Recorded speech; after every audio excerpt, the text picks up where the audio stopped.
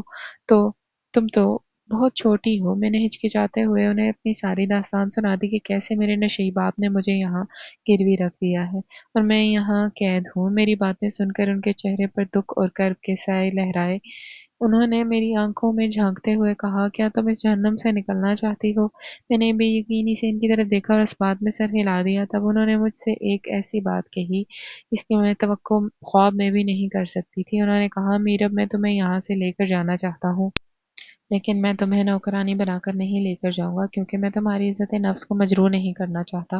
میں تمہیں اپنی بیوی بنا کر عزت کے ساتھ اپنے گھر لے جانا چاہتا ہوں تاکہ دنیا کی کوئی طاقت تم پر انگلی نہ اٹھا سکے۔ میں شادی شدہ نہیں ہوں، میں ایک ایسے جیون ساتھی کی تلاش میں ہوں جو سچا اور کھرا ہو۔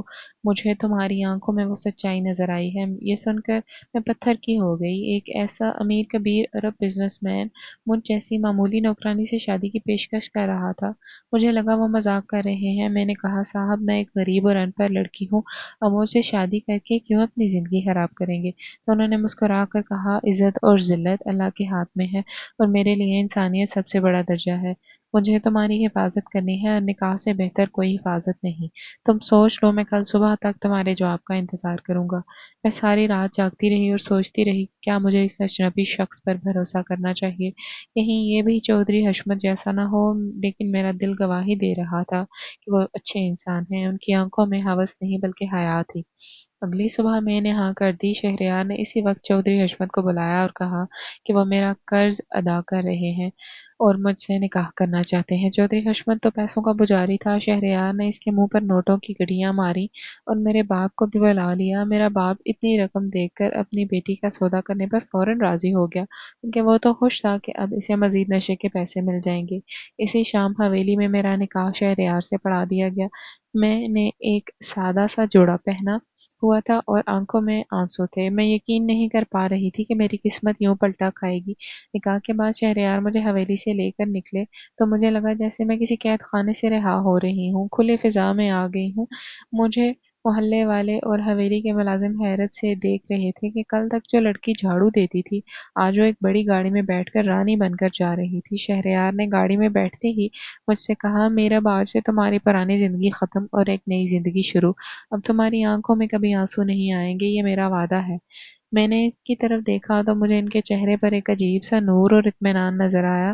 انہوں نے 2 ہی دن میں میرے کاغذات وغیرہ مکمل کرائے۔ اس دوران ہم ہوٹل میں رہے اور انہوں نے مجھے ہاتھ تک نہیں لگایا اور پھر ہم ایئرپورٹ کی طرف روانہ ہو گئے کیونکہ انہوں نے بتایا کہ ہم سیدھا ان کے ملک جا رہے ہیں۔ جہاز میں بیٹھتے وقت میرا دل دھک دھک کر رہا تھا۔ میں نے کبھی سائیکل کا سفر بھی ٹھیک سے نہیں کیا تھا اور آج میں بادلوں کے اوپر اڑ رہی تھی۔ میں نے کھڑکی سے باہر دیکھا اور اپنے شہر کو الوداع کہا جس نے مجھے سوائے درد کے کچھ بھی نہیں دیا تھا۔ مجھے کیا پتا تھا کہ جس شخص کے ساتھ میں اتنے مان اور بھروسے سے جا رہی ہوں وہاں جا کر مجھے کن نئے طوفانوں کا سامنا کرنا پڑے گا۔ طویل سفر کے بعد جہاز لینڈ ہوا تو باہر ایک بڑی لمبی گاڑی ہمارے استقبال کے لیے موجود تھی۔ ڈرائیور نے جھک کر شہریار کو سلام کیا اور ہم گاڑی میں بیٹھ گئے۔ میں کھڑکی سے باہر دیکھ رہی تھی جہاں اونچی اونچی عمارتیں اور صاف ستھری سڑکیں تھیں جو میرے علاقے کی ٹوٹی پھوٹی گلیوں سے بالکل مختلف تھیں۔ گاڑی ایک بڑے اور شاندار محل نما گیٹ کے سامنے رکی تو میری آنکھیں کھلی کی کھلی رہ گئیں۔ یہ شہریار کا گھر تھا یا کوئی بادشاہی قلعہ؟ گیٹ کھلا اور اندر گاڑی داخل ہوئی تو سامنے ایک وسیع و عریض لان اور فوارے تھے۔ پورچ میں گاڑی رکتے ہی ملازموں کی قطار لگ گئی۔ میں ڈرتے ڈرتے گاڑی سے اتری تو سامنے دروازے پر دو لوگ کھڑے تھے، ایک مرد اور ایک عورت، جن کے چہرے پر شہریار کو دیکھتے ہی مسکراہٹ تھی، لیکن مجھے ساتھ دیکھ کر ان کی مسکراہٹ ایک دم سمٹ گئی اور آنکھوں میں سوالیہ نشان ابھرے۔ یہ شہریار کے کزن فہد اور ان کی بیوی سمیرہ تھے۔ شہریار نے میرا ہاتھ تھام کر مجھے آگے بڑھایا تو فہد نے آگے بڑھ کر شہریار سے مصافحہ کیا اور پھر میری طرف دیکھتے ہوئے ایک عجیب سی مصنوعی مسکراہٹ کے ساتھ بولا، بھائی جان خیریت تو ہے؟ یہ کون ہے اور آپ کے ساتھ کیا کر رہی ہے؟ سمیرہ نے بھی مجھے سر سے پاؤں تک دیکھا۔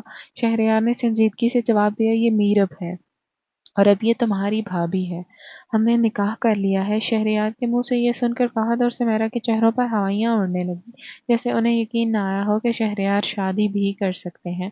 سمیرہ نے دبی دبی آواز میں کہا، لیکن بھائی جان ایسے اچانک شادی، اور وہ بھی اتنی کم عمر لڑکی سے، نہ کوئی بارات نہ ولیمہ، خاندان والے کیا کہیں گے؟ شہریار نے اسے ہاتھ کے اشارے سے روکا اور کہا، مجھے کسی کو جواب دینے کی ضرورت نہیں ہے، یہ میرا فیصلہ ہے اور میں امید کرتا ہوں کہ تم دونوں اسے کھلے دل سے قبول کرو گی اور اسے اس گھر کے وہی عزت دو گے جو اس گھر کی مالکن کا حق ہے۔ شہریار کی آواز میں ایک ایسا روب تھا کہ وہ دونوں خاموش ہو گئے۔ فہد نے زبردستی مسکراتے ہوئے کہا، مبارک ہو بھائی جان، آپ کا فیصلہ سر آنکھوں پر، آئیے اندر آئیے۔ لیکن میں نے فہد کی آنکھوں میں چھپی وہ سرد مہری اور ناگواری دیکھ لی تھی جو وہ اپنے ہونٹوں کے مسکراہٹ سے چھپانے کی کوشش کر رہا تھا۔ مجھے لگا میں کسی ایسی جگہ آ گئی ہوں جہاں مجھے قبول نہیں کیا گیا۔ شہریار مجھے لے کر اوپر والی منزل پر اپنے کمرے میں گئے۔ یہ کمرہ میرے پورے گھر سے بھی بڑا تھا، جس میں مخمل کے پردے اور قیمتی قالین بچھے ہوئے تھے۔ میں ڈر کے مارے دروازے کے پاس ہی کھڑی ہو گئی کہ کہیں میرے پیروں سے قالین میلا نہ ہو جائے۔ شہریار نے میری جھجک محسوس کر لی۔ وہ میرے پاس آئے اور نرم لہجے میں بولے، میرب پریشان مت ہو، آج سے یہ تمہارا گھر ہے اور تم یہاں میری بیوی بن کر آئی ہو۔ میں جانتا ہوں یہ سب تمہارے لیے نیا ہے اور شاید تمہیں یہاں گھٹن محسوس ہو، لیکن وقت کے ساتھ ساتھ سب ٹھیک ہو جائے گا۔ انہوں نے پیار سے سمجھایا کہ دیکھو یہ لوگ میرے رشتہ دار ہیں اور اس گھر میں رہتے ہیں، ہو سکتا ہے انہیں تمہیں اپنانے میں تھوڑا وقت لگے، تم بس ان سے عزت سے پیش آنا۔ میں نے ڈرتے ڈرتے پوچھا، صاحب کیا وہ لوگ مجھے یہاں رہنے دیں گے؟ شہریار نے ہلکا سا مسکرا کر کہا، صاحب نہیں، میرا نام شہریار ہے اور جب تک میں ہوں تمہیں کسی سے ڈرنے کی ضرورت نہیں۔ جاؤ اب تم فریش ہو جاؤ، میں تمہارے لیے کچھ کپڑے منگواتا ہوں۔ اس رات میں نے محسوس کیا کہ شہریار مجھ سے بہت فاصلے اور احترام سے پیش آئے۔ انہوں نے مجھے صوفے پر سونے کو نہیں کہا، بلکہ خود دوسرے کمرے میں چلے گئے تاکہ میں آرام کر سکوں۔ ان کے اس رویے نے میرے دل میں کے لیے عزت اور بڑھا دی کہ انہوں نے مجھے خریدا نہیں بلکہ عزت دے کر اپنایا ہے۔ وقت پر لگا کر اڑانے لگا اور دیکھتے ہی دیکھتے 5 سال بیت گئے۔ 5 سالوں میں شہریار نے میری زندگی بدل دی تھی۔ انہوں نے سب سے پہلے میری تعلیم کا بندوبست کیا اور مجھے گھر میں ہی پڑھانے کے لیے ٹیوٹرز رکھ لیے۔ شہریار کہتے تھے کہ میں چاہتا ہوں تم دنیا کے سامنے سر اٹھا کر چل سکو اور کسی سے بات کرتے ہوئے گھبراؤ نہیں۔ آہستہ آہستہ میں گھر کے ماحول میں ڈھل گئی۔ شہریار مجھ سے عمر میں بڑے تھے، لیکن ان کی شفقت اور محبت نے اس فرق کو مٹا دیا تھا۔ میں ان کا بے حد احترام کرتی تھی اور وہ میرا بہت خیال رکھتے تھے۔ ان 5 سالوں میں فہد اور سمیرہ کا رویہ میرے ساتھ ٹھیک تھا، لیکن وہ کبھی بھی موقع ملنے پر مجھے احساس دلانا نہیں بھولتے تھے کہ میں ایک غریب گھرانے سے آئی ہوں اور اس محل کے قابل نہیں ہوں۔ اکثر وہ مجھے کہتے کہ دیکھو میرب، تم نے شہریار کو خوش تو رکھا ہے نا، ورنہ وہ دوسری شادی کرنے میں دیر نہیں لگائیں گے۔ ان کی باتیں مجھے چبھتی، لیکن میں شہریار کی خاطر خاموش رہتی۔ ایک رات کھانے کی میز پر فہد نے باتوں ہی باتوں میں کہا، بھائی جان ماشاءاللہ کاروبار بہت پھیل گیا ہے، لیکن افسوس اس بات کا ہے کہ اسے سنبھالنے والا کوئی وارث نہیں ہے۔ اگر آپ کی اولاد ہوتی تو آج آپ کے ساتھ ہاتھ بٹاتی۔ سمیرہ نے بھی لقمہ دیا، ہاں شادی کو تو 5 سال ہو گئے ہیں، لیکن کوئی مسئلہ تو نہیں ہے، ڈاکٹر کو دکھانا چاہیے۔ شہریار جو خاموشی سے کھانا کھا رہے تھے ایک دم سنجیدہ ہو گئے اور بولے، فہد میرا وارث کون ہوگا اس کی فکر تم مت کرو، اللہ جب چاہے گا دے دے گا، اور اگر نہ بھی دے تو مجھے میرب سے کوئی شکایت نہیں ہے۔ شہریار نے بات ختم کر دی تھی، لیکن اس رات میں نے انہیں بالکونی میں دیر تک ٹہلتے ہوئے دیکھا۔ وہ پریشان لگ رہے تھے۔ مجھے محسوس ہوا کہ فہد کی باتیں انہیں اندر ہی اندر کھا رہی ہیں، کیونکہ اولاد کی خواہش ہر مرد کو ہوتی ہے اور میں انہیں یہ خوشی دینے سے قاصر تھی۔ پھر کچھ عرصے بعد اچانک ہماری پرسکون زندگی میں ایک طوفان نے دستک دی۔ شہریار کی صحت گرنے لگی۔ وہ جو ہمیشہ چاق و چوبند رہتے تھے اب انہیں تھکاوٹ رہنے لگی اور سر میں شدید درد کی شکایت ہونے لگی۔ شروع میں تو انہوں نے